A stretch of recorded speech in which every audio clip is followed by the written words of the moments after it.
Hi everyone, this is Amy Kynes, and today I wanted to talk to you about room arrangement for the win. Because we know that the way you set up your classroom, particularly in the beginning of the year, truly can set you up for a win all year long. So as you're thinking about how you're going to be establishing your classroom and the climate, room arrangement can make or break a lot of things. And room arrangement is the number one thing that can give you a ton of extra time for teaching and for learning. Something I want to warn you about, though, is the temptation is real. The temptation when you go on Facebook or Pinterest or Teachers Pay Teachers and you're looking at all these great ideas for what the walls of your classroom might look like or the bulletin boards of your classroom might look like and things you might make. There are some fabulous ideas out there, and I don't want to discourage anyone from looking at those, but set a timer when you do that because you could potentially spend hours or days looking at those things, and it's not necessarily functional. So what you might end up with is a beautifully decorated classroom, but not necessarily having any functionality to it. It won't necessarily get you anything or move you forward from where you were last year. What we want to do is help you move forward and give you more time for teaching and learning. And the way you set up your classroom can do just that. So I want you to think about how you're going to be setting up the desks or the tables in your classroom this year. If you're coming back to teaching as a second or third or veteran teacher this year, think about how it was arranged last year. What worked and what would you like to change? The best way that you can arrange your room is ways in which you can easily move from one group of students to another group of students with the least amount of steps. Fred Jones, who was the author of Tools for Teaching and a well-renowned author and researcher, says he calls it working the crowd. And he said either you work the crowd or the crowd works you. And he talked about how important it was to be able to move around the room. Number one, so that kids could feel your proximity.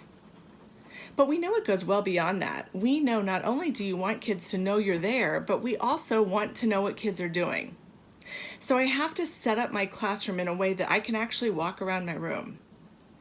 When my students are in rows, and then there's another row and there's another row, I can't functionally walk around my room because once the kids are there, I'm blocked. So I have to figure out a different way to do that. So having kids in pods, or quads, or in small groups is a much better and more functional way to set up my classroom. We have lots of different recommendations for you, and so we've attached a free resource. We want you to be able to look at that. We've got some elementary examples and some secondary examples, because we know sometimes you need a starting point. So we want you to be able to look at some examples. Then think about your own needs and think about ways you might modify it for your own students. There are a couple important things to consider. Number one, how can I move from one group of students to the next group of students with the least amount of steps? How can I move quickly and easily around my classroom so that I know how students are doing, so that I can touch base and build relationships with my students, so that I can check in with them frequently and easily without bumping into them? Not only do I want to be able to move in my class, I want my students to be able to move in my class easily as well. In another video, we'll also share how to establish the routines so that you can have your students move desks from one room arrangement to another room arrangement. Perhaps you don't have your own home base of a classroom. There are ways you can have kids quickly and easily transition from one room arrangement to another. So we'll make sure you have that resource as well.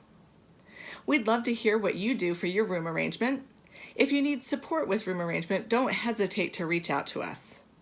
Our email address is akynes@readyaimteach.com.